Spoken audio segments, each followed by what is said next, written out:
Welcome back. Welcome back. Welcome back. Back again Yes, with we another are. friend. Number 11. Episode 11. Mm-hmm. 1-1. We made it. We did make it. I got a cool hat this time. A funny hat. You did. I told you last week I was gonna get a hat, and I got a hat. You you might have to bleep that off for YouTube so that we Yeah. don't get, Yeah. what was it called, blocked or Demonetized. yeah, well, I wear, yeah. Yeah. There's I'll a get a specific name strike. for it. What? Get a strike. Yeah, Yeah. because you got a wiener on your hat. Yeah. Yep. Big old wiener. Yeah. So we did some discussion this week because we were kind of trying to figure out a topic that we were going to do, and you came up with the idea of doing politics. Mm-hmm. And at first, when I heard that idea, I had a number of thoughts, and I didn't think it was probably a good idea. Um, and for full disclosure, it was more of me thinking, like, okay, like we start talking about politics, and somebody hears this, I could lose my job, might lose some friends. And I started realizing that the amount of fear, um, just in this stage of my life, as I continue to progress and go through this journey that we call life, I'm starting to realize how important it is to be able to stand for something. Mm-hmm. And I think oftentimes I was standing for fear, and the fear of what people thought about me, or the fear of losing something, which definitely is always there. But I want to become a person and a man who stands for something and represents something in just in this growing phase of life. I think for anybody, realizing that when you stand for something, you're able to cut off other people who maybe haven't been good for you, or it's a good dividing line to help just realize where you spend most of your time, Mm-hmm. and who you spend your time around. And that's the thing with me, is that I don't really want to spend any more time with people who don't really want to be around me full time, Chad, when I'm at my true self, at all. Mm-hmm. And so if they're just picking the best parts of me or the parts that they like, and I'm not, and I'm always hiding my true things because I am worried about what someone would say or what they will think, that just doesn't help me to live a happy, healthy life. So I'm really trying to work on being that, and standing for my true beliefs. And I think as I go back to the clothing line that I owned, I start thinking about that. And there were so many times where I had an opportunity to stand up for something, but I really wanted to be universally accepted by all people. And I think in doing that is that nobody, well, I shouldn't say nobody, some people really caught on to the message that was being portrayed, but it made it a lot more difficult, I think, for people to stand for that clothing line, when I didn't really segment myself in the really important matters that Mm-hmm. sometimes were divisive and would have caused some of our customers to probably part ways and not be part of that clothing line. Yeah. But go ahead. I think I don't know, like you were saying earlier, like losing your job, losing your friends because of your political beliefs or anything for that matter. Like people always say, don't talk about religion, don't talk about politics. And I mean, we already talked about religion because, I mean, I don't know. I think that's just a stupid idea. Like, if you can't have a discussion with somebody that you're close to about religion or about politics without it ending up in a brawl or just getting mad at each other, then I think that says a lot more about the two as individuals rather than the whole belief system. And I mean, if you're going to lose friends over political beliefs, then they're probably really not your friends in the first place. Because it's like, I mean, could you see yourself hearing somebody's political beliefs and not realize where they're coming from to the point where you're like, whoa, dude, that's like out of left field. I am anti this or anti that, so therefore I'm not your friend anymore. It's like, I don't know.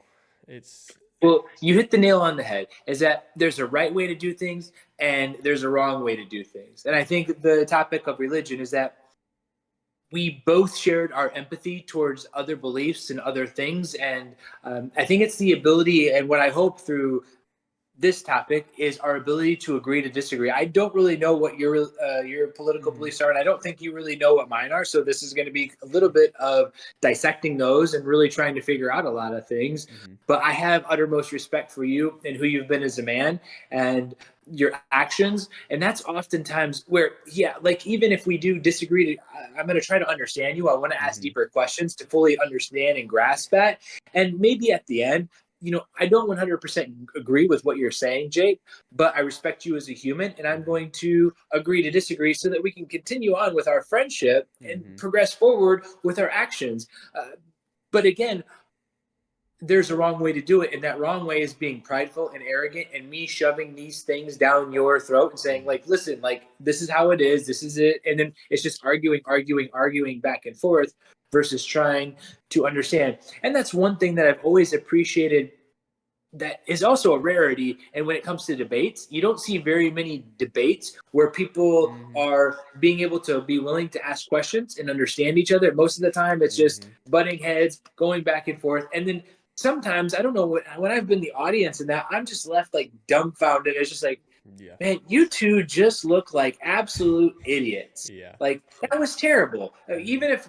Even if maybe one of them was somebody who I really felt that I resonated with and what they were saying, there oftentimes it's the approach that gets so off-putting to me. And that's what I'm going to be sharing, especially with politics, is that, there is a system that I tend to lean more towards, Mm-hmm. but their approach sometimes is absolutely awful, and I don't agree with it. And sometimes, well, in the past, that's what's caused me so much to just toe that middle line, because it's like, Mm-hmm. man, you're not doing a good job of winning anybody over. Mm-hmm. It's just like in the business that I'm in, when the resident has a complaint and they're very frustrated about something, like just last week you were sharing that you had a broken faucet, right? Mm-hmm. Yeah, it was like And the P so, trap under the sink was broken and it snapped off in the right, wall. Yeah. right. And then you also tried to fix it and it caused even further damage, right? Yeah, well, I just moved it a little bit and it snapped off, so it was pretty much gone anyways. Right. But from the leasing and management perspective, Right. sometimes we hear Oh, that yeah, like, yeah. well, what were these people really doing in their Mm-hmm. faucet? And then he's tinking around and he broke it even worse. It's Mm-hmm. like, but and that's where in our industry, I've really tried to be resident and be, hey, understand what's going on. We got to get out there and we got to fix it. First, we have to solve the problem. Me telling you, hey, you shouldn't have been dicky docking around with that anyways. Like, why were you doing that? And you're already frustrated with the system. It doesn't help. That doesn't help. You Yeah. know what I mean? And that's Yeah. where it's just this inability to be able to listen and try to understand people. It's more than anything through this discussion and through this specific episode that I hope we're able to just understand that even more. Mm-hmm. Yeah, kind of like you were going over. It's one of the notes that I had down about the whole political system was it seems more of it's trying to make the other person look bad rather than trying to make themselves look good. It's almost who makes the other one look even worse than themselves, or who can make the other person look the worst. It's like I don't know. It's just something that I don't understand. It's like why not go over your good qualities and highlight those good qualities rather than saying, well, this person does this and this and that, and then it just defeats the whole purpose. And at the end of the day, the end result, it feels like the voters have virtually nobody to vote for. It's just they're voting for the lesser of two evils, which it's like, is that the way that it should feel at the end of the day? It feels like you're just trapped, and then I don't know. There's just so much it just feels twisted, and it's not a good feeling on probably either side. It's like it's not a good feeling for the voters. It's not a good feeling for the politicians. I mean, at the end of the day, it's just your whole life is put on blast and just making the absolute worst things that you've ever done. That's the most popular thing about you. It's like, what's the point of that? Like, it just makes no sense. Yeah, just pointing holes in the other Mm-hmm. person's ideology versus sharing things that strengthen yours. And I think that's where, in a really good, solid debate, you're able to actually understand the opposite belief or opposing party's belief, Mm-hmm. to ask yourself deeper questions, to reassure your own beliefs or cause you to open your mind even more to Mhm. consider those opposing beliefs. And I think the way that you just expressed it is spoken like a true athlete, and that a good game isn't about hoping that you do less worse than the other Mhm. team. Yeah. It's about showing and outshining the competition and winning, a baseball game 8-0, have your Yeah. starting pitcher throwing a shutout, a no-hitter, Mhm.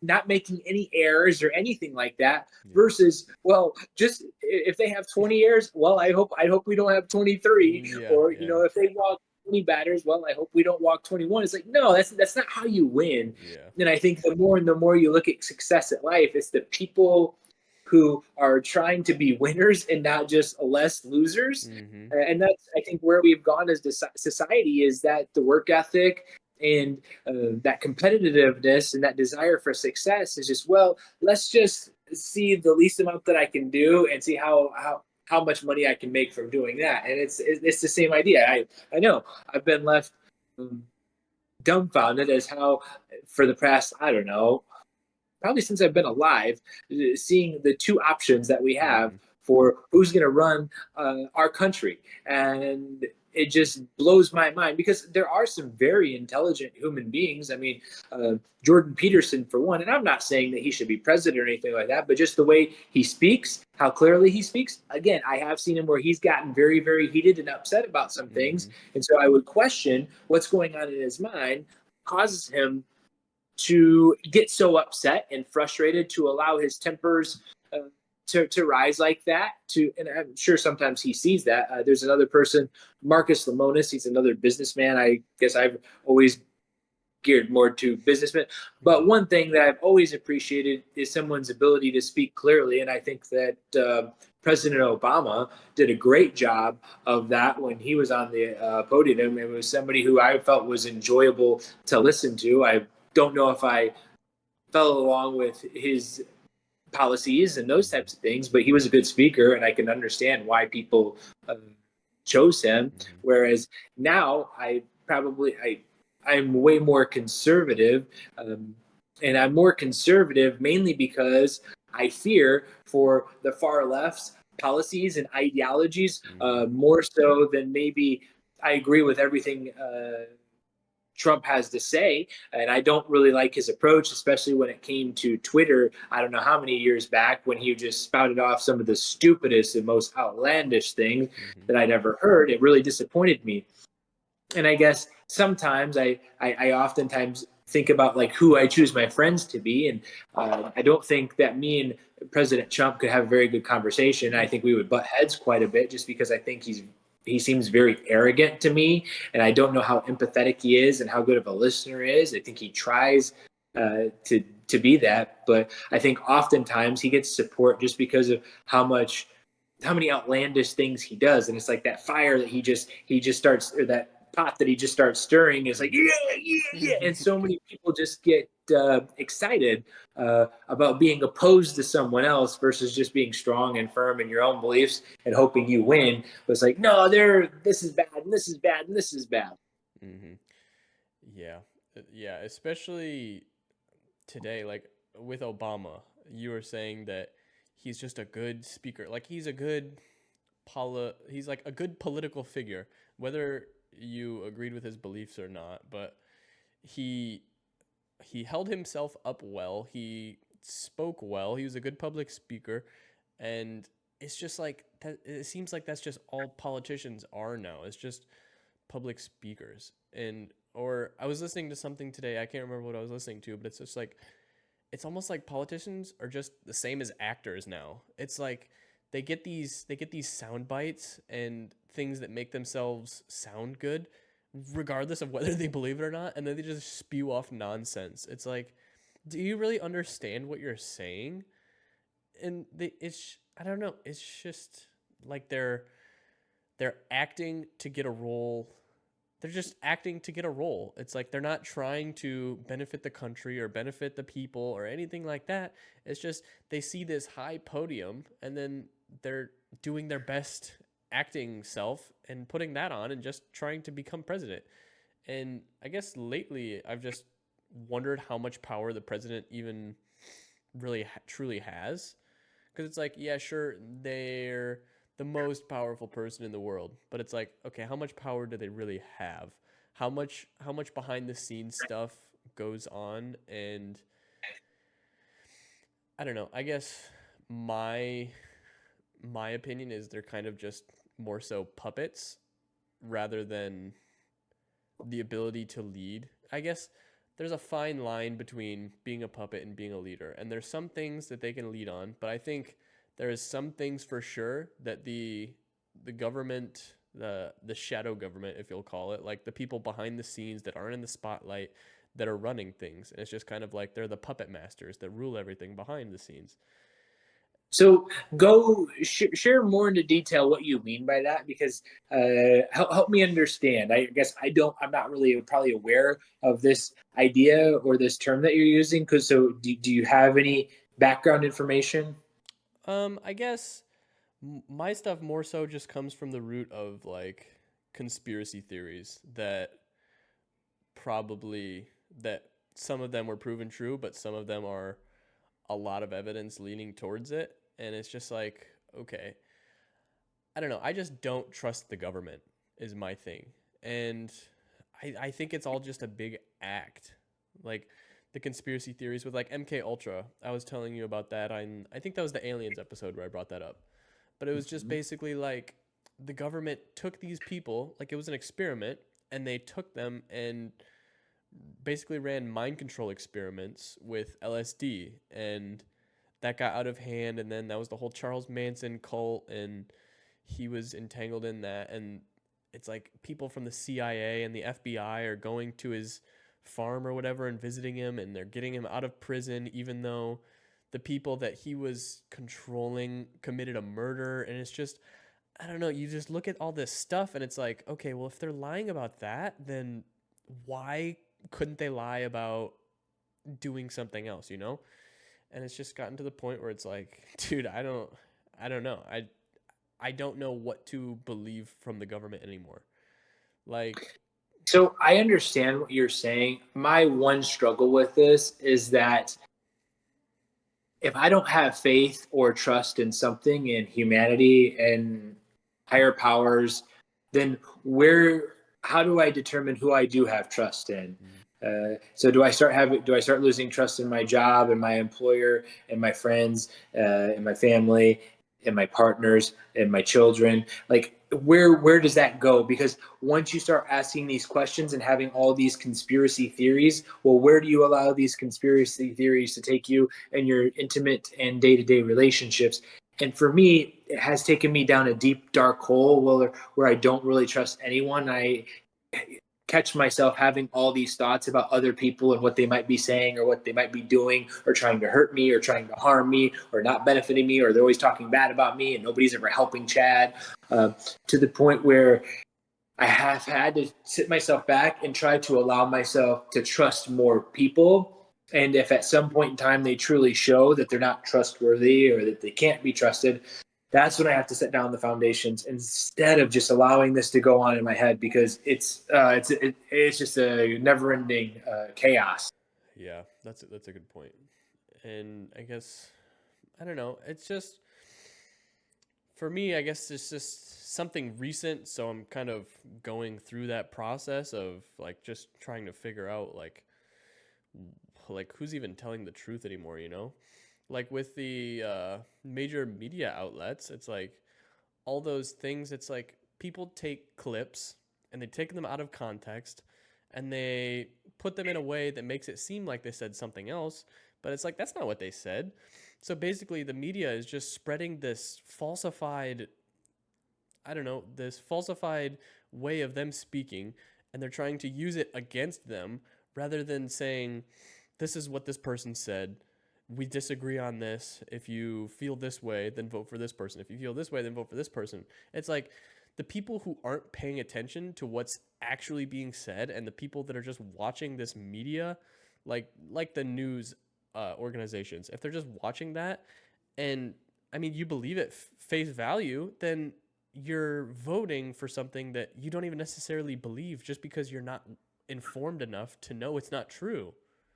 Right. And essentially, what has happened as technology has advances, and as we're on TikTok and Mm-hmm. Instagram, the news broadcast is in reels, Mm-hmm. so short 5 second clips, this clickbait versus long form Mm-hmm. um, podcast or YouTube videos. I mean, you can sit there and watch a whole Joe Rogan show, 2 hours and 20 minutes, and get the full idea of it, or you can just listen to a couple of clips and be like, well, Right. what the, that was weird. And exactly, like it's just this synopsis of a longer period of time. And the farther out you spread it, the more of it you listen to, the better idea you're going to have, right? It's Mm-hmm. like just like any type of a movie, like you can watch the trailer for it and be like, maybe determine if it's going to be a good movie or not, but you're Mm-hmm. not going to know anything about the movie. Right. And you may be perplexed as to, it's like, wow, like this was nothing what I thought it was going to be, because we're seeing it in a 5 second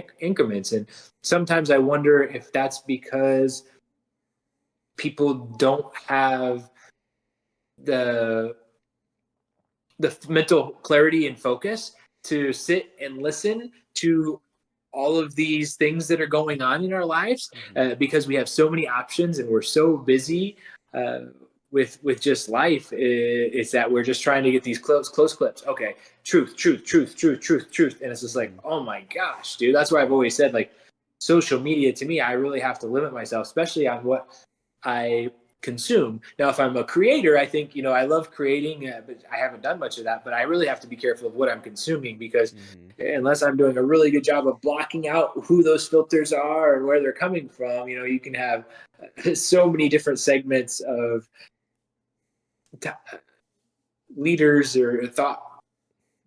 thought producers coming at you, and they can be contradictory. Yeah. And it's just like, I don't know, it just can't be good for you hearing all of this stuff that's lies on top of lies on top of lies, and they're acting like it's true, but it's just these people are trying to mislead you. And I guess that's just where my whole belief, or my whole idea of not knowing what to believe is true, it's just because there's so much lying going on. I mean, it's So probably already all been like that for who knows how long, but I feel like now it's just even worse. do you think that the true intentions of these, do you believe this, that the true intentions are to deceive you and to lie to you? Or is it to try to market to you and to your triggers to be able to be your trusted source so that they can essentially generate more revenue from the advertising that they're able to do by being able to um, gain your attention? Hmm. I guess it's probably for me a little bit of both. I mean, I see the monetary incentive because they negativity sells, right? It's like the most viral videos are always like the most negative, gruesome. It's just I don't know why, but it just people are attracted to that and negativity sells. So they do all this negativity for publicity and then it gets more views and then more views and then I mean, probably to a certain extent, it's the advertising is swayed one way, so they make you believe in one way, and they try to get even more monetary gain from it. Is I don't know. I just like the whole idea of Joe Rogan brings it up a lot, but it's like the idea of there's only two countries in the world that can advertise for pharmaceutical products.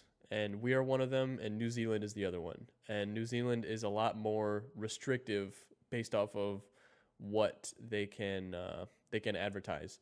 Whereas in the United States, you just have this whole slew of drugs and pharmaceuticals that you just put out there on commercials, and it's like people start taking this stuff and they get addicted to it, and then it just ends up being a whole big thing. And it's just I don't know. I get it, you're advertising for money and you're trying to sell a product, but it's like this is detrimental to people. Like this is taking people's lives, this is ruining people's lives, and you're just it seems like there's no respect for other people's lives at that point where you're just doing it for the monetary gain. What do you think the approach should be? For what? let's just take the pharmaceuticals, for example. I don't think they should be able to advertise it at all. I think So when someone is unhealthy, like what do you think the process should look like, or if they're having issues? I mean, a lot of the times people are unhealthy just because the the American diet is awful. It's like people are overweight or obese. It was like I can't remember what the statistics are, but it's like a crazy amount of people are just obese, and it's like the lack of exercise, the poor human diet, and then they take all these drugs to help them, but it's like if you were just healthy in the first place, your body would run so much better and you wouldn't need these. Or I don't know, the whole idea of pharmaceuticals and going to the doctor and you get prescribed a drug, but that drug costs, dude, it's an insane amount. And it's just like if you the whole insurance company got their little greedy paws in it, and it's just the whole system is just so far gone. No, you're right, and that's my biggest concern. Like you were saying, is the American diet, and I think us growing up where we did. I mean, our meals were almost always based off of frozen box Yeah. meals, hamburger helper, Mm. and just the amount of preservatives and chemicals in that crap. Today at 40, I feel better, much better than I did at 30 with Mm. my joint pain. Uh, I wouldn't say joint pain, but swelling. I mean, I tore my ACL at 18 years old. It feels greater now than it's ever felt. Mm. But a lot of that has to do with my diet, also my exercise regimen. I drink 2 gallons of water a day. I think that helps cleanse my body out. So if there are even pollutions and chemicals out in the air and that I'm consuming, I'm able to exert those out of my body a lot quicker. But the second one is this year. I think I started January 1st of removing hard sugars from my diet. And Mm. what I mean by that is what I call hard sugars, just like hard drugs, are cakes, cookies, candy, any of those types of things. Now, I will say for my birthday, I did have a key lime pie because I just wanted to be able to treat myself. Mm. And I did get to enjoy that. But still, even after eating that, I did not feel good. And Yeah. so now, after doing that for such a long time, when I see those candy bars, it's that gut, that Mm. gas, it's that bloating that I feel that just makes it me almost, it's not sick to my stomach, but I feel that and I don't want to experience that. Like it's just the gas or whatever it is that comes from that. Mm. So that's been really enjoyable. But I know growing up, dude, that would have been a difficult task to tell young Chad, like, okay, eat this, don't eat this. And I mean, I'm still, even tonight, like, yeah, my diet's changed a lot, but I still am addicted to ketchup, dude. Yeah. Like, I like I ketchup mean, a lot. what? Ketchup and barbecue sauce. I love Yeah, ketchup and barbecue sauce. Sweet Baby Ray's. Mm-hmm. Yeah. Yeah, dude. I mean, I Yeah. completely cut out Sweet Baby Ray's because that stuff Just so is much nuts sugar. with how much sugar is in it. Yeah. Yeah. But like even Isaac and everybody was saying over the Disney vacation, they're like, yeah, you still eat that ketchup, don't you? I was like, yeah, Yeah. I do. Like, I mean, if I could just completely cut out ketchup, even minimize it, I Mm-hmm. would be like, ooh, I would just be so much more ripped and cut. But it's Yeah. like that's the one thing that just keeps my abs from having a little bit of fat right over Yeah. the top to where and it's just like how much, like I think I those 64 ounce or whatever they 32, I usually have one of Mm. those every 2 weeks just by Dang. myself. Like yeah, I mean That's okay. I mean yeah, I That's a eat a lot of lot of ketchup. ketchup, dude. Yeah, Okay. that's a lot. You know, Wow. I mean, each fry has to be almost fully Mm-hmm. coated in Oh it. It's yeah. like if you're painting a wall, you Mm-hmm. Well, there's no other way to do uh, it. no, yeah. But again, going back to, again, we were presented these meal plans in the 90s as a quick and temporary fix, right? So Mm-hmm. we're busy, we have options to go to work. So go fast food, Mm-hmm. get this, and it takes longer to cook and do all those things. And now we've been able to supplement those temporary fixes that are now making us Mm-hmm. sick. And now we're coming up with temporary fixes to be able to try to deal with those fixes or the results of the meals that we're consuming. So that's just that resolving circle until people start realizing how bad they feel isn't good. But again, I mean, we got Thanksgiving coming up. Like, you know what's going to happen? Like, Mm-hmm. everybody loves the taste of food, and we're so addicted to those tastes, the Mm-hmm. sweet things and those enjoyable things. Where it's like, oh well, I just want to enjoy life, and that's the thing that people say. It's like, I just want to enjoy life. I don't care if I get into debt. I just want to enjoy life. I don't care if it causes me to get a little bit of a weight or I get sick from it. I want to just enjoy life. And it's like, well, there's a price you pay for everything. Mm-hmm. Yeah, it becomes. It sounds weird to say, but it becomes an addiction at some point. Like people are addicted to food, and it's it's maybe not even 100% their fault, but just like you said, growing up, it was we ate a lot like crap, and we just didn't Yeah, eat well at all. But it's that whole idea of, like you said, fast food. It's this whole idea of being fast and affordable. And if you're on the go, you're so busy, fast food's right there. You can always go there. You don't have to go home. You don't have to cook a meal for who knows how long. But it's gotten to the point where it's like everything is just awful for you. Like they market these like cereal, dude, cereal is yeah, it's bad. insane in sugar. And it's like Yeah, again on Joe Rogan they were talking about, this one was a while ago, but it's like one of the drinks from Dunkin' Donuts, it was like 54 grams of sugar. And it's like yeah, they took a separate cup and they put 54 grams of sugar in it, and it was insane how much that cup filled up with just straight sugar. And it's like you're drinking yeah. one of those every day and you think that's not affecting you, like, but it's like Well, you it's said. not only that. We were very fortunate as kids that even though we were athletic, that the Mm-hmm. macronutrients that we were getting weren't really helping us in those athletic endeavors. Mm-hmm. And so what I'm talking about is, splitting up your fats, your proteins, and your carbs. All of our meals were very, very carb Mm-hmm. concentrated. So we weren't really getting that much meat, that many Right. meals where you had your proteins and stuff like that. It was carbs, French fries, hamburger helper, and there was a little bit of protein in there, and it Mm-hmm. wasn't really beneficial to us. Which I feel like, so much fast food, that's what it is. It's carb, carb, carb. Carbs are cheaper. They always Mm-hmm. are. They give energy, but that energy starts getting stored as fat, Mm-hmm. and then the ability to build muscle, it just isn't there. Yeah, carbs are like it's like an energy, but it crashes out at some point. Like, Well, there's different types of carbs, right? So there's right. simple carbs and there's complex carbs. Complex carbs like your rices and Mm.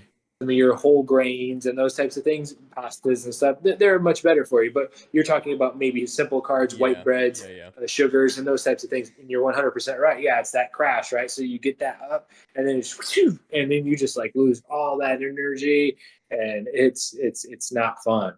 Yeah, it's, and I mean like you said, it's, I don't know. It's just like a temporary energy and it makes you feel good for a little bit, but then I don't know, I feel like when we were growing up, there was a lot less information on this stuff. And now, if you try to research it, there's a lot more information. But even now, it's like if somebody wants to, okay, what's the best diet for me? And then they go online and they try to find the best diet for them. Dude, your diet is so complex that there's so many different things, and it's almost like overwhelming. It's like you go to the grocery store and you're looking to buy, you want to buy some eggs, and you go to buy some eggs. Okay, which eggs are the best price, the best quality for the price? And you look at them and there's 30 different brands of eggs. It's like, dude, how do I know what eggs to buy? And it's just so overwhelming. Yeah, I completely understand where you're going with that. My suggestion as being a personal trainer and having that certification is that you have to try things. You have to make mistakes and you have to listen to your body. Mm-hmm. Try things, try different diets, try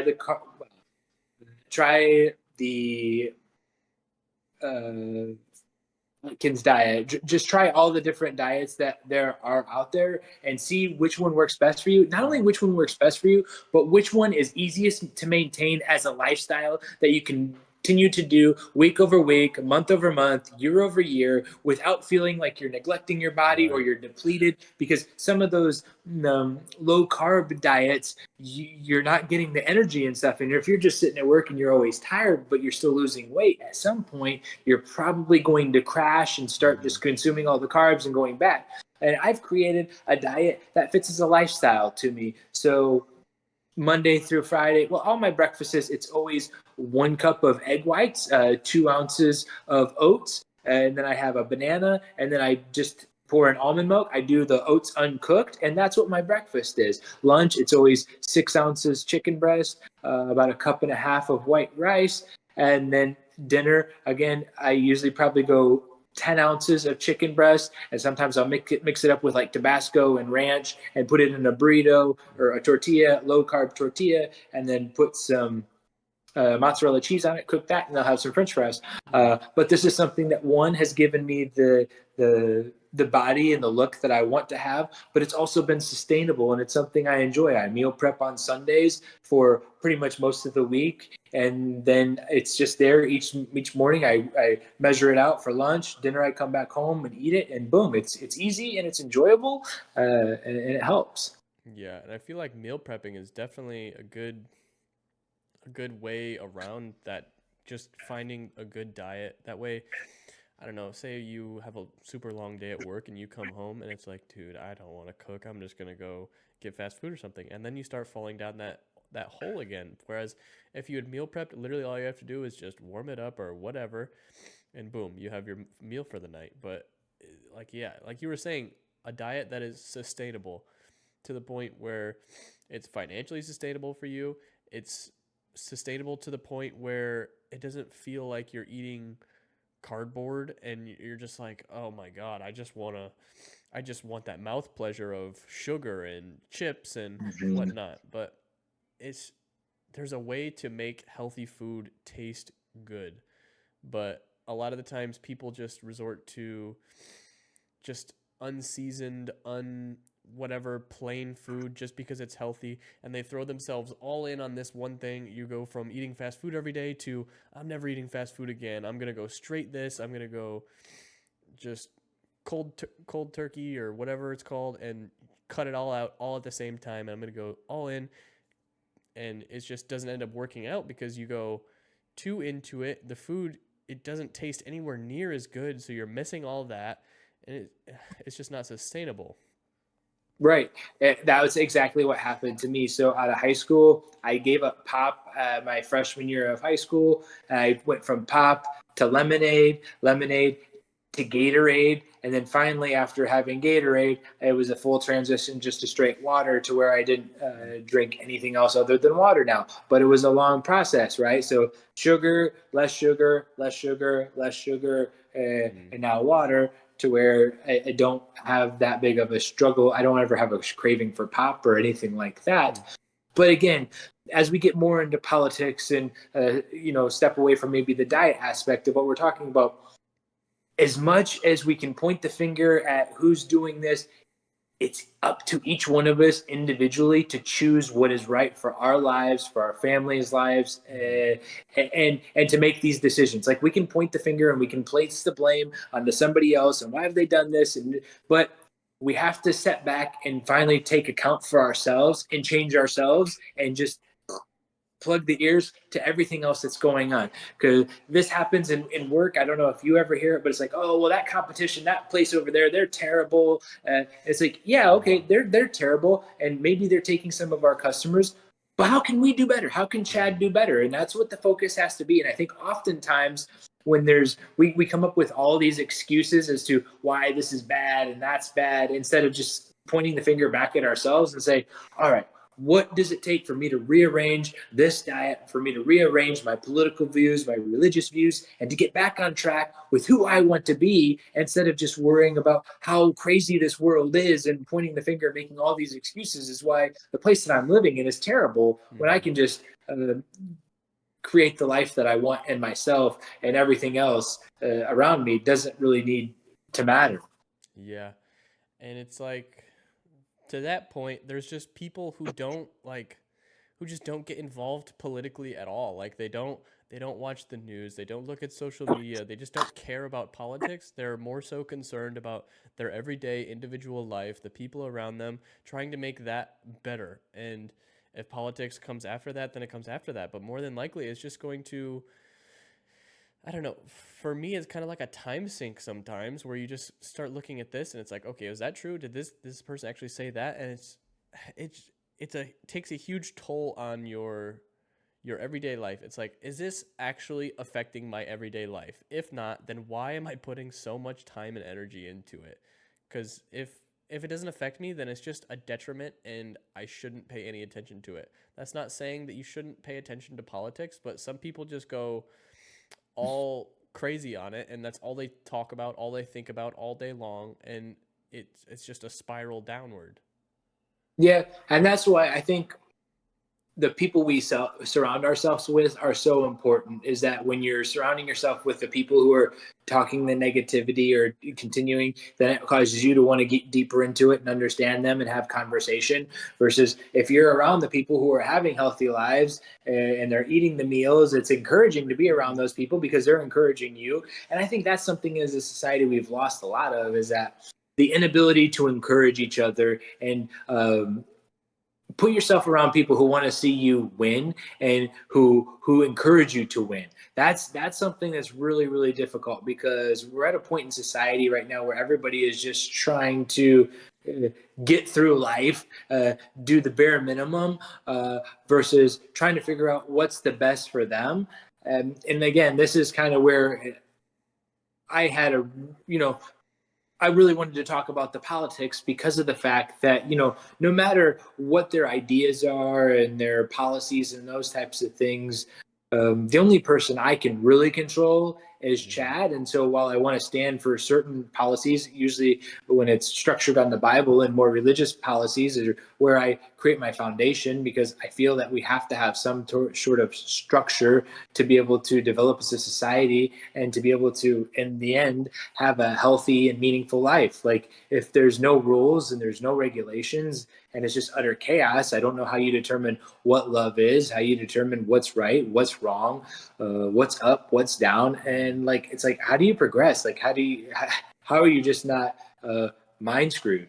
Yeah, exactly. That's something that is just kind of like we were saying, religion gives like the commandments. It gives you a basic outline on life. Like, this is right, this is wrong. And it's not up to the people in charge to determine what's right and wrong. That's why there's laws. And sometimes laws change, but for the most part, there's laws that tell you this is right and this is what's wrong. It's not like the whole through the last however many years, the whole defund the police movement is just it's just like that's something that you see, and it's like, okay, well, I honestly don't know. Like, I can see politically where it's coming from, I guess, but the whole idea is, it just seems flawed. Like, you really want there to be no police officers? You really want nobody to be enforcing the law? If nobody's enforcing the law, then there is just going to be chaos. Okay, what if somebody breaks into your house? Who's going to come save you? Are you going to save yourself if somebody just starts rioting and breaking everything and causing complete chaos? It's just like the, all of the all of the wokeism, if you want to call it, I guess. It's just, I don't know, the pendulum swings one way, and then it's going to have to swing back eventually. Like, I feel like it was just going and going and going, and at some point, it's just kind of like, okay, when is everybody going to say, okay, this is ridiculous, that's enough, and we're not putting up with that anymore? Yeah, I mean, it's got me to the point where I'm willing to talk about politics on a podcast Yeah. episode, because it's started to go so far into Goofy Land and Mm-hmm. to Disney World, to where it's just like, enough is enough. I'm not standing for any of this stuff. And again, it's not a matter of, hey, you can do what you want to do, you can think what you want to think in your house, in your, but don't force me to have to abide by those Mm-hmm. rules and those regulations, and to give you that. No, it's just like no, I don't stand for abortion. I don't stand for same sex marriages. Those are like not things that are, Chad. If that's what you want to do in your private life, that's Mm-hmm. okay. But again, I don't think I don't want my tax dollars and my funding to go towards things that are against my beliefs. And just as I don't think that you want things of your tax dollars to go against things that you think are against your beliefs. And I think, that's where it's important for me to make a stand for what my beliefs actually are, and to be able to share those with people, to have camaraderie with people who actually have sharing beliefs, and Mm-hmm. and for us to build strength and develop as a society.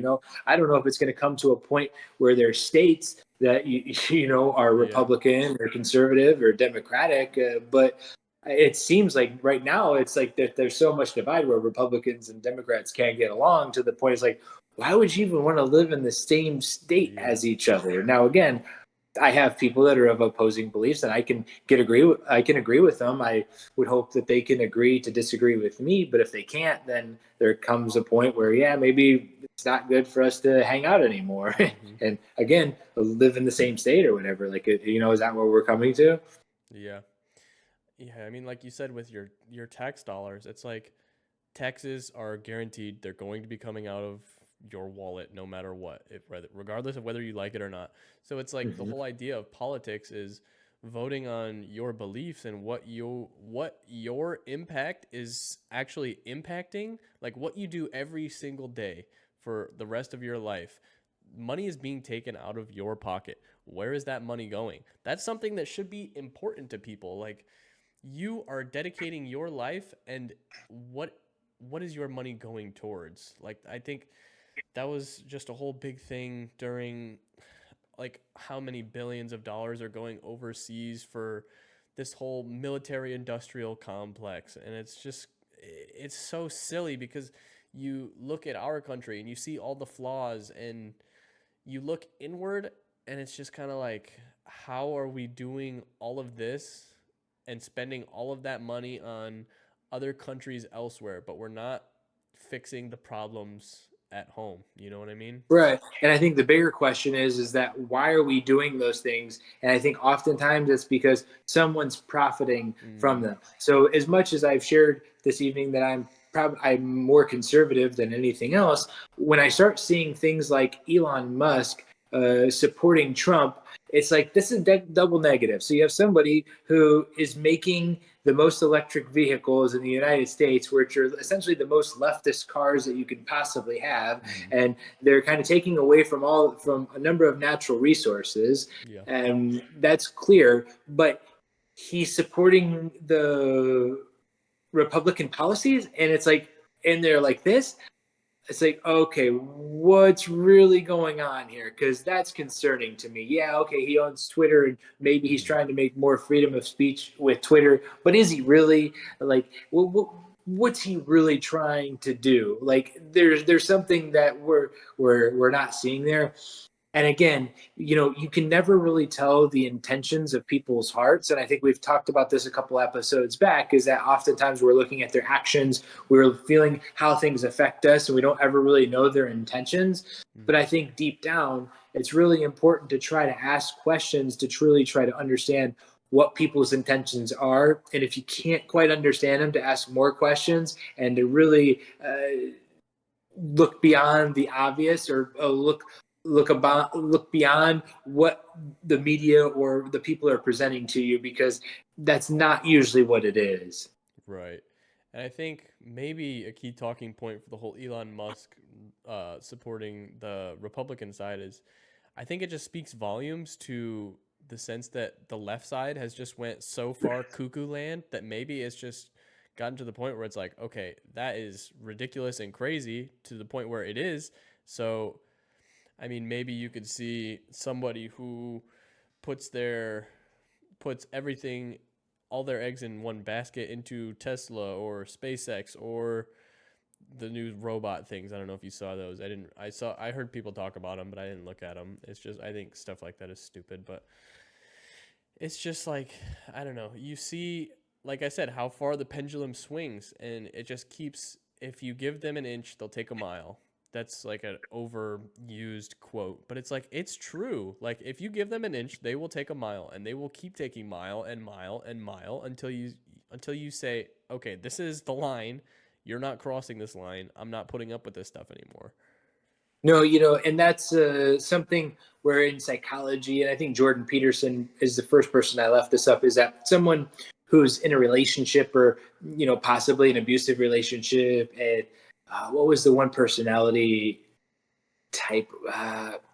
They're more concerned with caring and loving people. So you take them, and so let's say today that I hit you on the back pretty hard, and you're like, oh, man, okay, well that was hard, but it was like, nothing about it. And then tomorrow I hit you in the back of the neck. It's like, oh well, yesterday you hit me on the back today, and it's just the amount, and the more and more you allow, like they take an inch, you're giving them a mile. And at some point, it's just like, if you don't stand up to them and you don't set those boundaries, which we've talked about definitely in other episodes, how important it is to set boundaries, to make these rules and these regulations at the front. Like when something bothers you, when something frustrates you, to bring it up right there and then, so that there is a line. And when that line gets crossed again, those people can be held accountable for whatever it is that caused them to go across the route, across the line.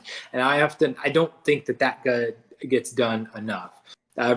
Nobody enjoys confrontation. I never enjoyed it, but there's correct ways to handle confrontation, and it's usually bringing it up right when it happens, talking about it, and agreeing to disagree.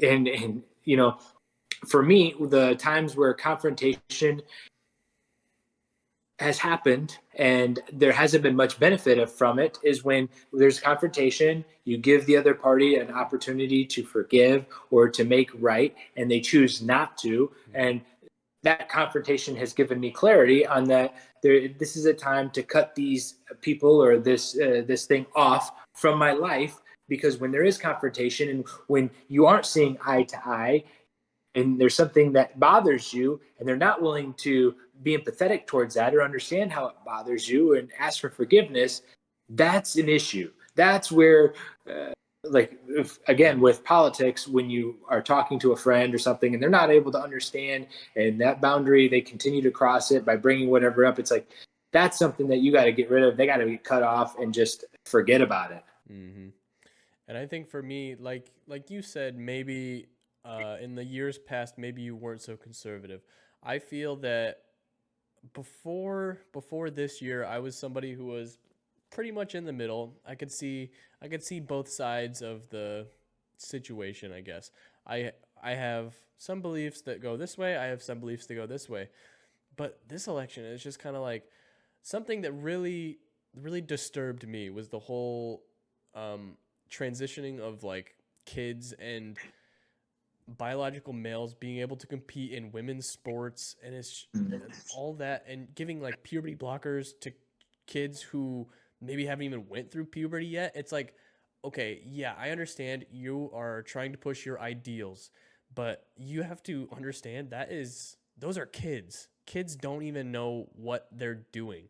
They haven't went through puberty yet. They can't even drive yet. And you're going to take away puberty for them? That's going to affect them for the rest of their lives. And at that point, it was just kind of like, okay, like this is something that can't really even I can't even really comprehend why you would want to do this. And it's like, okay, if you are an adult and you feel that way, then and you want to do something about it for yourself, you're an adult. Do whatever you want to do with your own life. Don't push that onto, if I had kids going through school, don't push that onto my kids in school, because it's like with the whole alien thing we were talking about, like making up stories and putting beliefs into people's heads, and maybe it was something that was never even thought about before, but now you're talking about it so much that the ideas are popping into these young kids' heads, and it's like, oh, I want to do that too. But it's like they don't actually want to do that. It's just some social hierarchy thing that I just don't understand it. And that was just something that made me swing the most conservative like I've ever felt. It's just kind of like, I just don't understand. There's riots, there's all this transitioning stuff with little kids, and it's just infuriating. It's like, Yeah, and it's whether it's kids or not. But Jake, like this year at 40 versus 35 versus 30, like I've progressed so much in these 10 years as an adult. Like I'm a middle-aged man, to where my mindset, my beliefs are continuing to change. They're continuing to evolve, and I'm continuing to learn. Where I would have hated to made some type of decision back then. Like if I think about what an idiot I was at 19, just in Mm-hmm. terms of understanding the world and understanding what to strive for and what my true wants and needs were, where it was like, I want to make as much money as possible. I want to be a millionaire. I want to live in Miami, Florida. I want to be rich. I want to have a jet, and I want to have a house here and a house there and a house there. And it was because of the fact that I couldn't understand what those deep wants were rooted in, and what they were trying to obtain Mm-hmm. through those things. And oftentimes it was a closeness in relationships. I want to have kids, like I've shared with you. And it was those types of things.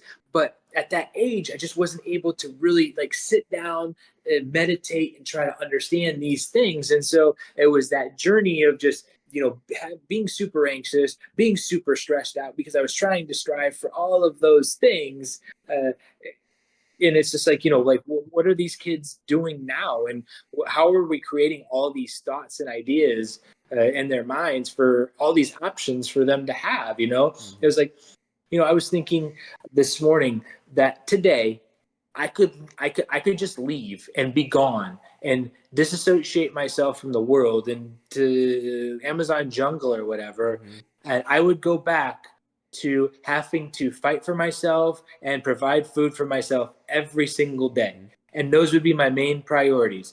Versus we Mm-hmm. are so blessed and gifted to today to not have to worry about those things. But Mm-hmm. I have the ability to worry about my nutrition, my health, going into the gym and being there for 2 hours, or what I'm going to do, what I'm going to do after, what Oculus video game I'm going to do, what Mm-hmm. our podcast is going to be about, where I can go on vacation next year. And it's amazing what technology has done to be able to remove all of our needs in once for just uh, self-preservation, to the point now where we're able to enjoy so much of life, where I think sometimes it's all of these options and all these things just absolutely overwhelm us, and maybe life isn't as enjoyable and as happy as it could be if we were just sitting back there in the Amazon and just enjoying company. Because I think when we get old, uh, I think that's one thing I don't want to regret is my time that I spent with people who are close to me and family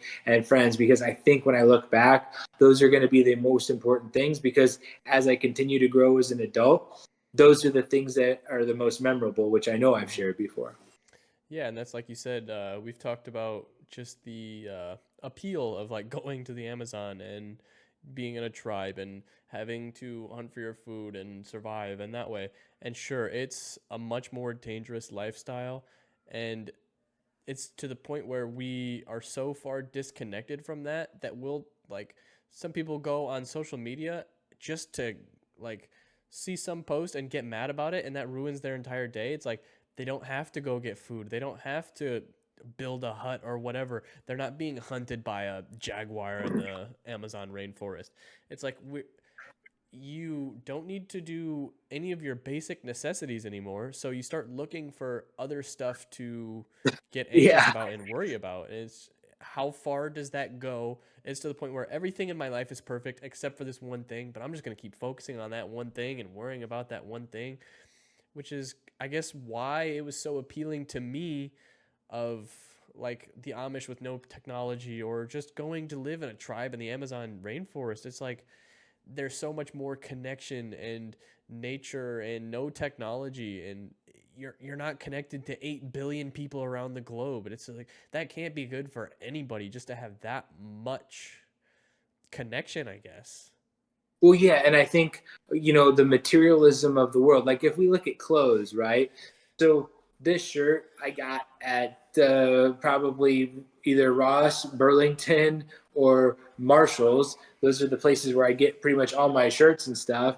And this is usually less than $15, but I can go to Louis Vuitton and have a shirt like this, $250. And it was just like, well, the material quality Yeah, is, there's not no that different. difference. Yeah. And it's just like the amount of money and the amount of effort that went into having that, like, what's the point? Now, the one thing that I do spend more money on are shoes because I feel like the comfort level in a good quality pair of shoes is a lot different than in a Mm-hmm. comfort level in something that's not quality. Mm-hmm. But it's just amazing these status symbols that we now have to the point where it's like certain things are our needs, and now we have a status symbol that was our need, like a Lamborghini Mm-hmm. and a Bentley and a Bugatti. And Mm-hmm. now we're houses where it's a house that's big enough for our family, and then another house, and then another house, and then Mm-hmm. the house is 10,000 square foot, and it's an 8 car garage, so you can have all of, and it's just like, holy smokes, dude! It's awesome to have all those options and do that, but there has to be a differentiator about what is above and beyond your needs, and is going to create meaning in your life versus, what is a status symbol, and what are you just doing to try to, I mean, what do you think is the purpose of status symbols? Obviously it's to try to show status, to try to be better than other people. Like, and where did that idea come from? Like, why is that even an idea we have where we need to be better than other people or have more than them, or you know what I mean? Yeah, I feel like it's just something that is deep down in our genetics. I mean, it we were we were watching I can't remember what it was called, but it was like a documentary on chimps, and it was like the hierarchy in chimps is a lot like the hierarchy in people. Like the social status they have, it influences a lot, like who is the alpha in that pack. Like whoever, like the way they groom each other and react and play and whatnot, that has a lot to do with who's the alpha, who's making the calls. And I feel like it's just on a more primitive level. If we were back in tribes, it's like, okay, who killed the boar and got us all the food? It's like, okay, that person is of the highest status right now. But now it's just like, who's the most successful? Okay, well, what does success mean? What does money really mean? Is this person giving back to their community? Is that more important or less important than being successful? How many houses does this person have? It's like, how many followers does this person have on social media? It's like we just look for all these reasons to compare ourselves. And I guess that was something that I kind of wanted to talk about this week too, was we're all so similar that we it's a shame that we look for every little minute difference to separate ourselves from each other and to differentiate ourselves.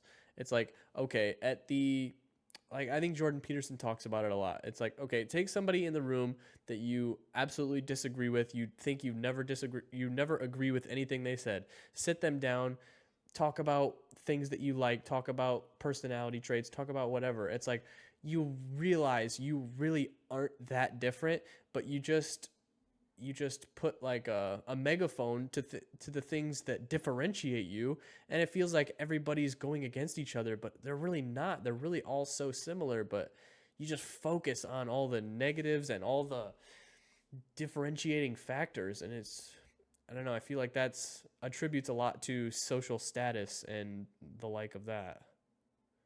Yeah, in separating ourselves off into these tribes, because I think everybody wants to be part of maybe their own team, Mm-hmm. and that their team is better than other people's teams. No, we do bring up the status symbol a lot. And so the previous property that I was at 3 months ago, I had worked up to be assistant property manager, was second highest in command. So I had a lot of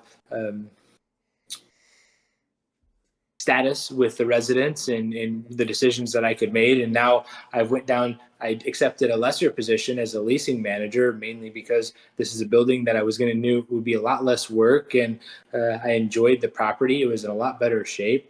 But I've realized it's just like, dude, I worked really, really hard to Mm-hmm. have that position. And now I don't have that position. It's like, Mm-hmm. I'm really pissed off because it's like I have people below me like telling me like their decisions is like, yeah, I used to be able to tell Yeah. people that. It's Yeah. like, and in my mind, I'm like, well, yeah, your thought process is totally messed up. Like what you're doing, you're not doing this, you're not doing that, and I have to like catch myself just saying this. I mean, I took this, I brought it up when I got hired that I don't want to go down in Mm-hmm. status. I don't really like that, and again, I don't, man. It's like I look over the terms of my life that I'm 40 years old, and it's like I want to continue going up and progressing. But I think sometimes it also has to do with work ethic and someone who wants to continue to learn. Like Mm-hmm. I've been stagnated here to where I'm not given the ability to learn and learn and learn. And that really is frustrating to me because I want to continue learning, Mm-hmm. but the material is not being given to me. And I don't know if it's because it's being kept from me because I'm looked at as a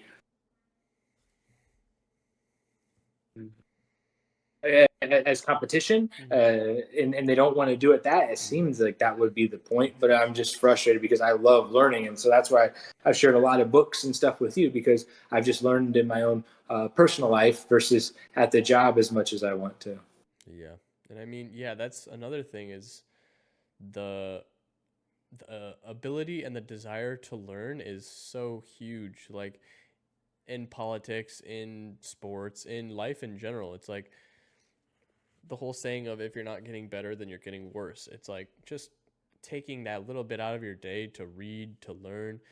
And another thing that I wanted to bring up today was I heard something earlier today actually that was like kind of in the same conversation of like politicians being more similar to actors than actual presidential candidates or whatever. But it's talking about okay, you look at the people that are campaigning to be the president. It's like you look at them and they don't have time to start reading a book. They don't have time to watch documentaries. They don't have time to learn about all these things that are actually going on in the world. They have the news, they have the people that are around them telling them what's going on. They it's like they are like getting those sound bites like I said and they're just repeating what sounds good, but it's like they're not actually taking that time to learn about what's really going on in these communities because you can't. You can't go Yeah. campaigning every single day, flying around the whole country. You can't be doing all of that at the same time. It it just doesn't work.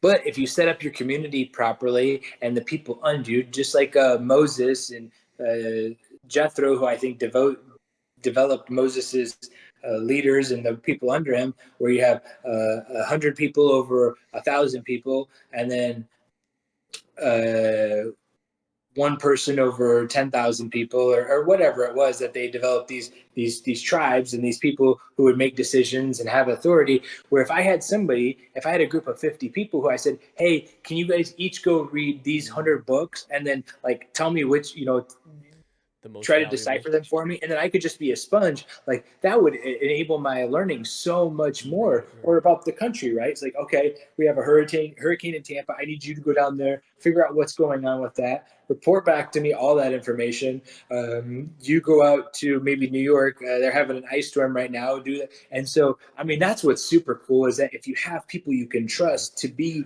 your tools, to where you can get that information so much more clear, just as if you were almost there. But they have to have the ability to, one, ask great questions, and also be intelligent, and not try to be out for themselves. Yeah. That's the whole idea of the most successful people surround themselves with a bunch of people who are actually smarter than they are. And they Yeah. inform them, but they, at the end of the day, are putting all of this information together and then making a decision based off of that. They're not actually doing all the research. You don't have to be the most intelligent. You just have to see where everything fits together. You have to be informed because of the people around you who are so intelligent.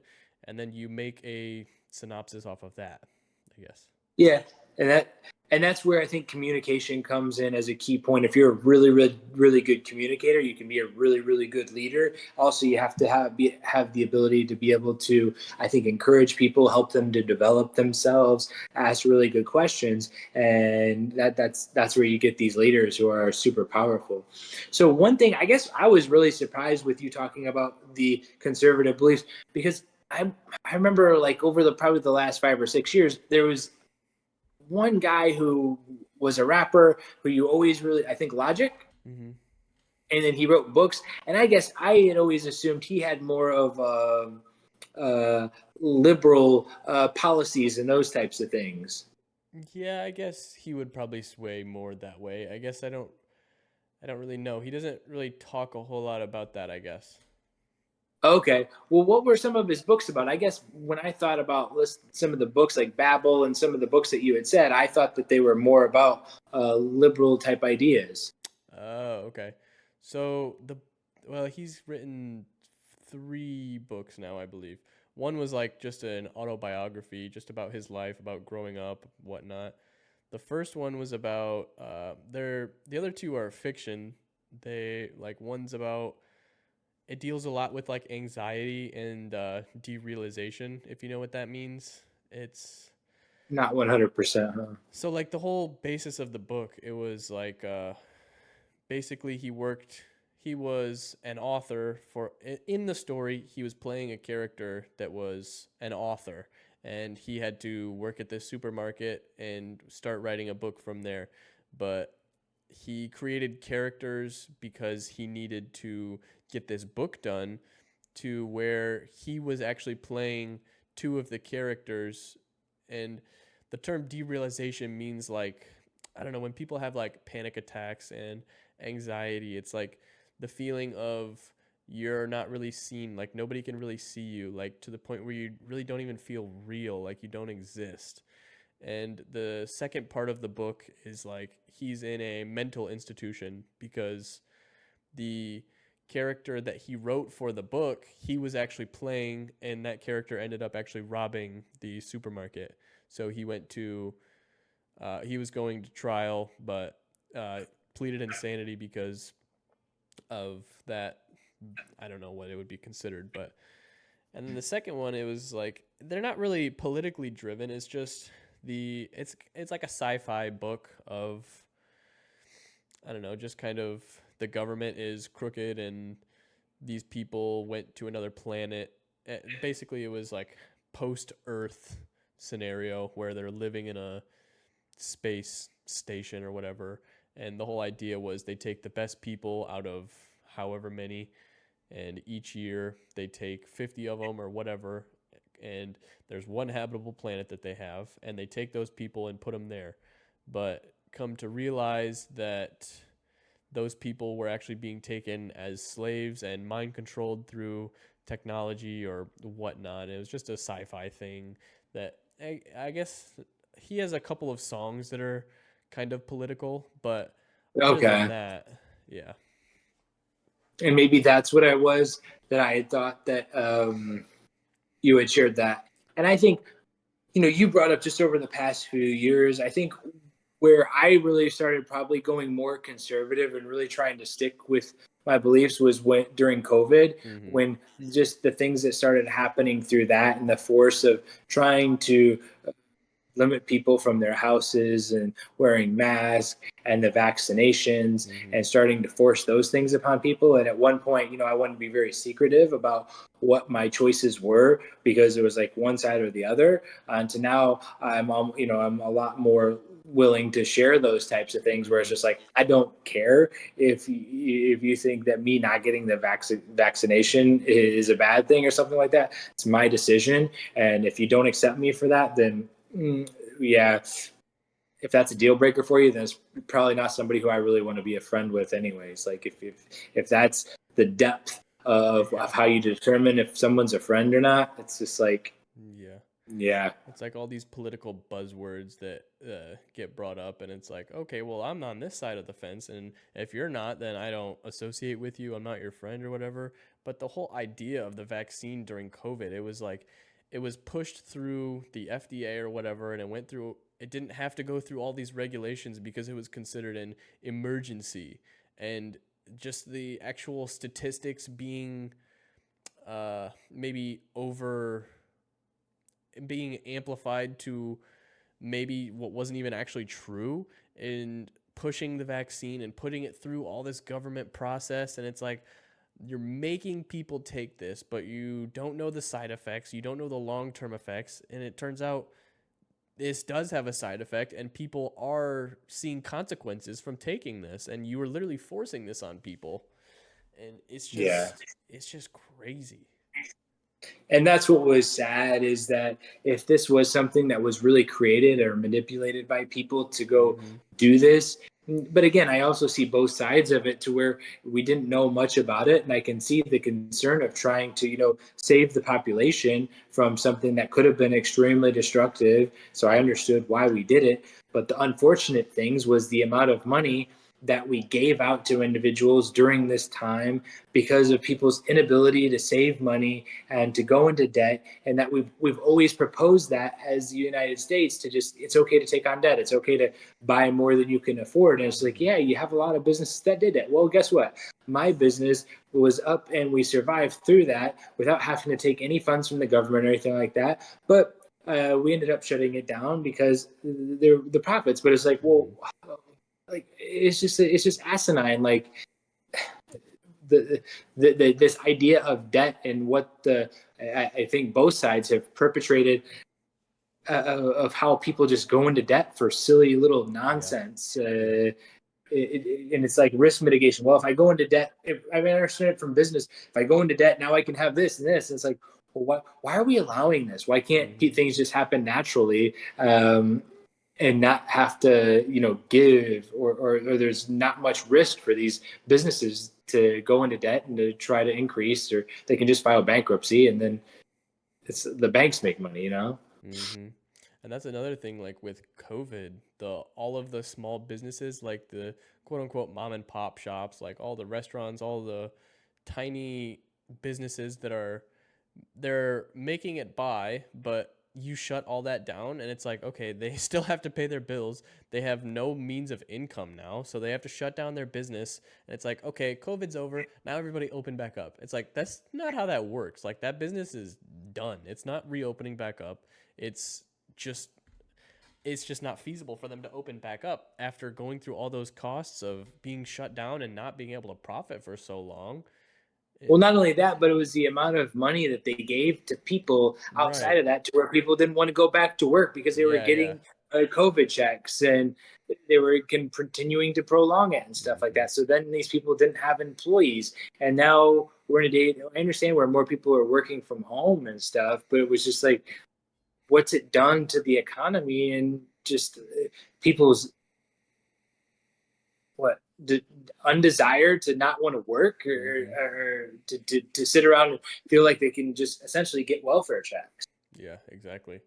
And that whole idea of I when I was working at the rat farm during the whole COVID thing, and I had a coworker there that his cousin or somebody that was related to him of some sorts was on unemployment, and he was making more than the person that I was working with sitting home doing nothing. He hadn't applied for jobs within the last whatever. He was getting COVID checks, he was getting unemployment checks. Meanwhile, my coworker was sitting there working every day, 5 days a week, and he was making more at home doing literally nothing than the person at work. And it's just like, okay, something isn't working. Like that Yeah, shouldn't be happening. no, I mean, I agree. Yeah. And then I, one of the other things I wanted to bring up with the politics is just, it's amazing that you have an election that happened. What was it, last Tuesday or the Tuesday before? Mm-hmm. I don't even remember Yeah, yeah. anymore. And this isn't going to go into office until what, January Yeah. 7th or something Mm-hmm. like that. And as soon as the election happened, I don't know if you saw cryptocurrency just go Mm-hmm. Mm-hmm. like that. It's like, this doesn't even do anything yet, Yeah. Yeah, I guys. know. Like, there's nothing that's happened, but it was just the ability. And I knew that. I thought about that going in, and somehow I forgot about it, like leading up to the election, where I was like, you know what, I might want to dump some more money into crypto, Mm-hmm. the one of the ones that I'm highly backed in. And I was like, and I just had thought about it. And then after the election, I looked, I turned it on. I was like, oh crap. But yeah, Mm-hmm. it went up 35% in the last two Yeah, days. no And then kidding. it got up to 67%. I was like, dang, dude. Like, oh man. Mm-hmm. Yeah, But it's just like, wow. yeah, that was another thing that, like, when I was talking about, I'm not sure how much power the presidents actually hold, is just, I feel like the president necessarily doesn't have to put into practice all of those policies, whereas just the general people, like people in public, will make all of this stuff a reality, even though it hasn't even happened yet. Like you said with the cryptocurrency, it goes up, but it hasn't even taken effect yet. Like, why are people freaking out about it and getting all crazy and going into this when it hasn't even taken effect yet? And it's like, sure, they're preparing for it or whatever, but there's so many things that it's like, okay, real estate's going down, interest rates are going down, crypto's going up, and it's like nothing changed. What changed from last Wednesday to last Monday? Nothing. It's Yeah. it's just It's the expected policies mm-hmm, that will change in what, we're looking at 2 months, two mm-hmm, months from now, man. yeah, And again, crypto, it still hasn't really seemed like there is a purpose for it at all, other yeah, than just as an investment opportunity, which seems very risky mm-hmm, uh, to try to take advantage of. yeah. It's just like I understand the idea of it. It's like you're putting your money into a cryptocurrency that just in case the American dollar goes in the toilet, you still have your cryptocurrency that you can buy stuff with. But it's like, I don't know. I understand the reason for investing in it, but it just, I don't know. I think people just go so crazy on it sometimes. And it's like fear mongering almost to the point where it's like, okay, this person's president, therefore the US dollar is going to go down in the dumpster. Everything's going, it's just people get so afraid of what could happen or that they go so crazy and they inflate all these things or I don't know.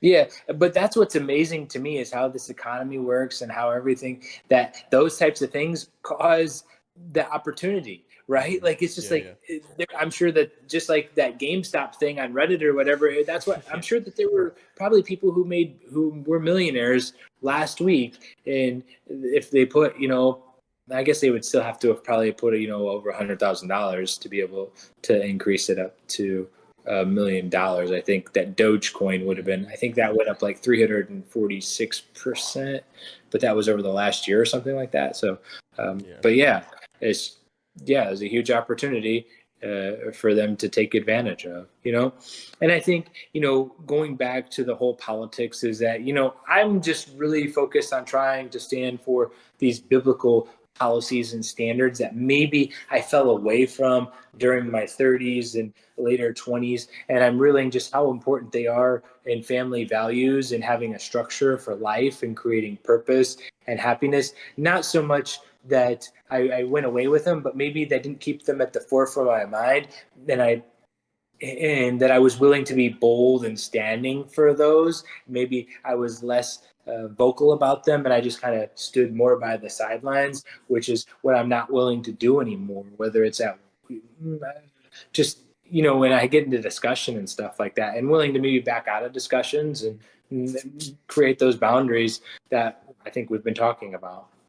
Yeah. And to add on to that point, like the window cleaner at work that I've talked about before, that's the deacon at our church or whatever.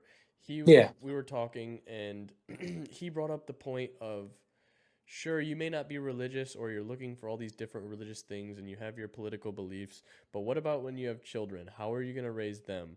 Are you just going to raise them with no religious beliefs? Or like there needs to be a rule set of this is okay, this is not. And you need to stick to that and it can't be changing constantly because then the kid doesn't know what's going to happen regardless of whether it's right or wrong. Like it needs to be a foundation set on that. And just the idea of a church, regardless of whether you believe it or not, is going to impact your life in a beneficial way. And one of the reasons because of that is just the foundation it gives you, just with the rule set, and it makes things so much more fluid in okay, this is what I believe. I'm not going to change it every 2 weeks. This is something that is permanent and it's something that I'm going to live by. Right. Oh, 100%. I agree with that. There needs to be clarity. There needs to be structure within that. Now, when you think about maybe your uncertainty in the political and the religious beliefs, is it because you have confusion and unclarity, or would you say it's because you're more of a perfectionist mindset and you're still trying to turn all the dials just perfectly so that you know exactly what is factual, what is right, and what is wrong? I think, yeah, I think for the religious side of that, it's just kind of like I just don't know enough about enough religions because it's like if I have this religion over here and I believe most of what they say, but I don't agree with everything, and then I have this religion over here that agrees with some of the other stuff that I think, but doesn't agree with some of the overlapping stuff, it's just kind of I find a hard time rooting myself in one particular religion. And I guess with politics, it's kind of I understand my political beliefs, I understand my moral values, and I'm going to vote with the way I think of it is you have to rank like what is most important, what is going to affect me every day, what's the differential between this political party and this political party, what are the most important things to me, and I think that should be what your vote goes towards. Like it shouldn't be all the little tiny micro things that in aren't even going to influence your day. It's you're not going to agree with every single thing any politician says. You're a different person, you lived a different life, you have different political beliefs, but you have to have a sense of this is more important, this is something that I don't agree with him on, but it's a lot less important, so I'm going to vote for him rather than this. And that's exactly what I was getting to the point of at the beginning of this podcast is that I don't want to keep sitting on the sidelines Mhm. doing nothing, waiting to see when I'm good enough and to keep practicing. And that was, I would say, the biggest struggle that I've always had with politics is that I don't agree with this person 100%. And I see these views over here, and it's just like, eh. So if there's not this miraculous perfectionist who agrees with me, essentially Mhm. me being president, Right. if Yeah. I don't get to be president, then I'm not voting for Right, anybody. right, right. And the same way with religion is that, well, I have this issue with Judaism and I have this issue with Christianity, and Mhm. I just can't figure this all out. And so it's extremely difficult still. And I'll put this in today's terms, it's still difficult to go to church because um, Jewish people don't accept me, and I can't really go to a synagogue there. Christian people, I'll go there, and they'll try to convert me to my beliefs, and they won't try to understand me. And I don't feel like there's much depth, and so I'm kind of out here on no man's land, on the Mhm. sitting on the sidelines, and it's hard, man. Yeah. And it's just I don't. And so that's kind of over the the past couple of weeks. I've really tried to think about not putting a box around God, and so I'll phrase it like this, right? Is that I know who dad was to me. Mhm. And then I want to make sure that God is who he is to me, and it's not who other people who have created him to be, whether it be through their relationships, through their Bible, through their interpretation of the Bible, and all of these other things. But I have to try to see God for the relationship that I have directly with him, try to take his word and not be so caught up in all these definitions and Mhm. trying to understand all these theories and these philosophies that other people are creating, that they're telling me about who God is instead of just feeling him for myself. And that's the one difficult thing that I have with that relationship with God is that when I pray, he doesn't speak to me like dad did or like you did. And I can't Mhm. have that deep relationship to really try to understand you and your actions and who you are and what it is you want from me or what you Mhm. want. And so that we can communicate back and forth. And I feel like I'm stuck with not knowing how I know I can communicate with him, but I don't know how he communicates back Mhm. and forth with me. And that's where I feel just stuck. Yeah. Yeah, I'm in that same boat. Is like when I was talking, most of my religious talk nowadays consists of that guy at work pretty much. Every time we see each other, we talk about it a little bit and we talk about other stuff too, but like if I'm going I don't know, if we don't work in the same room every time we walk by each other, we just say a little bit of thing and then we think about it. It's like, okay, what did that mean? And then we just have a conversation like in different pieces throughout the day. But it's like he was kind of saying that like when he's praying, if I like I don't know, he was saying how do I word this? he was saying that when he prays, he is in the understanding that God knows what he's talking about. Even if he's not wording it correctly, he knows what he means because God is all knowledgeable and all knowing and powerful. And regardless of how he words it, God knows what he's thinking, he knows what he's going through. So that prayer isn't going to be, oh, well, he said this instead of this, so it doesn't really mean that much. But it's just the idea of having that communication, whether you really understand or have a good way to articulate it or not, I guess. 100%. Yeah, it's very easy to communicate with God. Mm. It's that second-sided communication, right? Mm-hmm. So it's like me and you. If I just talk to you back and forth and I'm sharing all these ideas and I'm asking you questions, but you never respond, Mm-hmm. at some point it's just like, geez, Jake, like I don't know what you want. I don't really know who you are because I'm never hearing you. And that's the struggle that I have, is that you can go to the Bible, but you can look at the Bible and you can say, how does this apply today? Where are we at in this world? Who is evil? Who is this? And what am I to make of all this stuff? Mm-hmm. So you try to reach out and to communicate to him. And I get maybe in the philosophy, or if you think about how big the world is and all the other people who might be talking to him and Mm-hmm. how he's articulating all those Yeah. things. But again, it's me putting a box around who he is and what I've been taught, and how he communicates. Is he earth? Is he everything? Is Mm-hmm. what is it? Is it a mind? Is what is it? I don't know, but I just know that I feel like there's some type of miscommunication, to where our connections aren't super, to where I can really understand and um, feel whole, and feel complete with that. There's a constant communication back and forth, to where it's like, we're holding hands and walking together, uh, Mm-hmm. towards something, and so Right. that I can work on something and progress in life.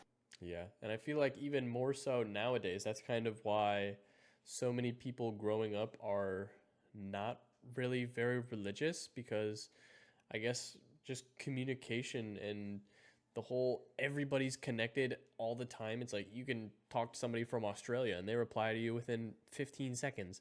But it's like if I pray to God and I don't really get a response, then I mean, I can just get a response from a million other people. But I don't know. It's just, I feel like a lot of younger people and just people in general struggle with that same issue right there. Like, I feel like Yeah, that's. and I feel like as I work towards this and try to comprehend all of this, that's going to be me removing myself more and more from the social media, from all the things that are Mm-hmm. technology and what the world is today, to be able to get more grounded, to be able to hear that, to feel that, coming from him. Because I've just gotten too much technology, dopamine driven, to where I don't even know if I have the receptors to be able to feel that. Trying to read more, trying to get back into reading in Hebrew, speaking that, as I do believe that that was the original language, and that there is a value in speaking. And maybe some people would say in tongues, or in the language that the world was created in. Mm-hmm. Not to say that he doesn't understand English or anything like that, but I do feel that there's a deeper connection in that. Mm-hmm. And you were kind of talking a little bit about being more grounded and just less technology, less being connected with everything, but more grounded in yourself. And it's like something that I realized throughout the week was I was at this job out on the lake, and it's actually that one that I took a video of and sent to you. And I had like those little orange earplugs in, and you shove them in your ears because I was cutting out a concrete floor for like plumbing to go into, and I took like a 5 minute break at the end, and I had those little earplugs in, and I was just looking out at the lake, and it's like you don't hear all the cars, you don't hear all the people working, you don't hear all the wind. It's just you're sitting out there and you're just looking out, and it's like, wow, what am I missing out on just because I can't just stay grounded in nature and just appreciate what is there already. It was just. And that's actually interesting you say that, because one of the great things about, we talked about being physically fit and making the gym a priority, is waking up at 4:30 in the morning and leaving for the gym at 4:45, and there's not really any other cars on the road, Yeah. and being able to look up at the moon and just seeing it like shine bright, Right. and just hearing like the quietness. It's there's something really really special in that. I'm not super big on like sunrises or sunset, but the moon has always been something that's just very been fascinating to me, especially last night when it was full, and just seeing its beauty, and just what it is. Like Mm-hmm. it's there's something special in just that feeling.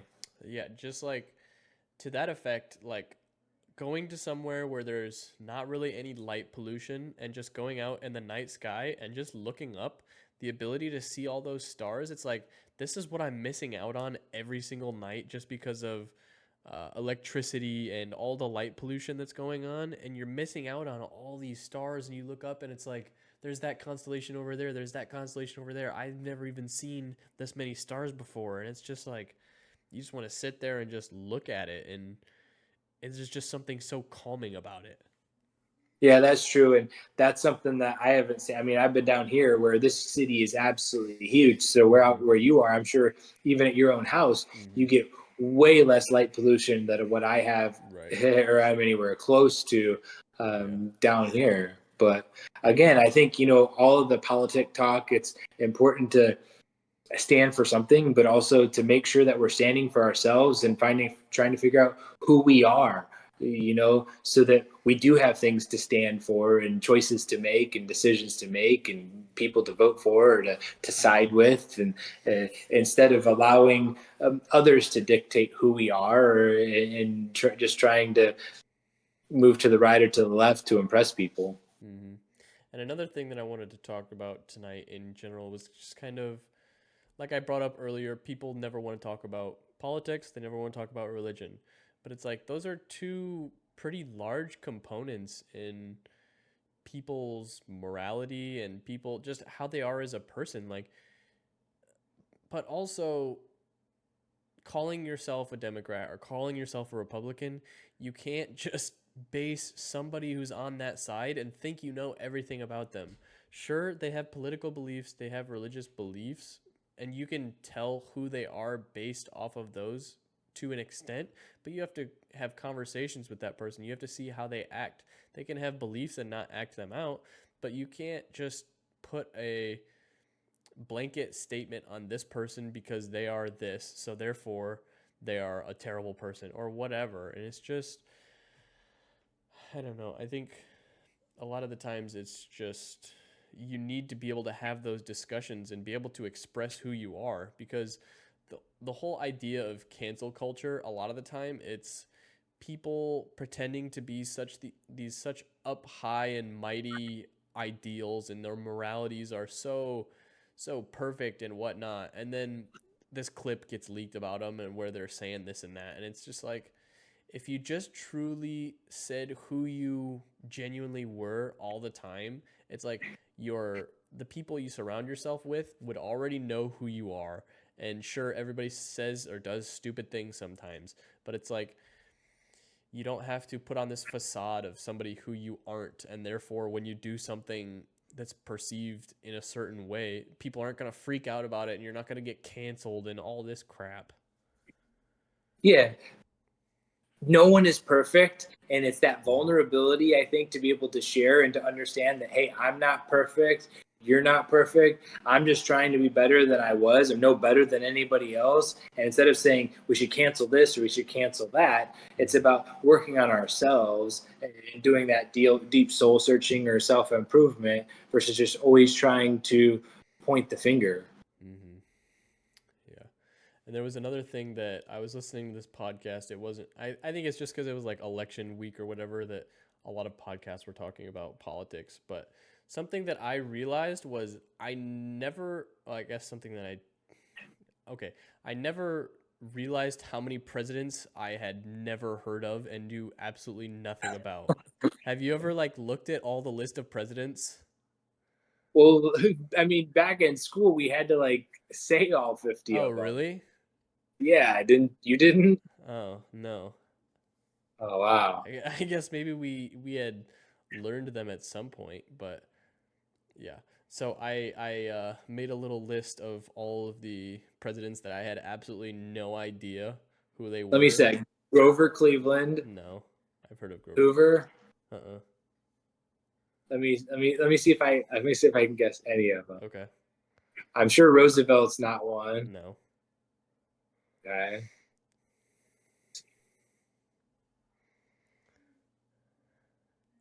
Huh. Those would have been.